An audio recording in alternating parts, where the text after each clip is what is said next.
Welcome to my mini travel vlog. So మేమైతే హైదరాబాద్ నుంచి మా ఊరికి వెళ్తున్నాము. మా తమ్ముళ్ళు, చెల్లె, పిన్ని అందరం కలిసి వెళ్తున్నాము. సో ఇక్కడ కనిపిస్తున్నాడు కదా మా చిన్న తమ్ముడు.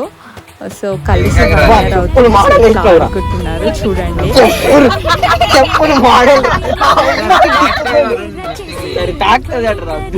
చెప్పులు మోడల్ వేసినావు మోడల్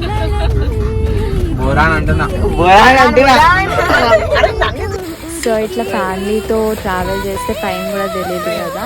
సో ఇక్కడ వెంటనే చికెన్ తెప్పించి వండిపిస్తుండే. అండ్ అట్లానే మేము వచ్చినామని చెప్పేసి ఒక కళ్ళు తెప్పించిండే.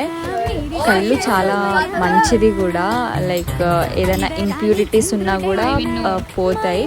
అంటే ఎవ్రీ టైం తీసుకోవాలని కాదు, once in a while it's okay to take. So మీలో ఎంతమందికి కళ్ళు గురించి తెలుసో కామెంట్ చేయండి.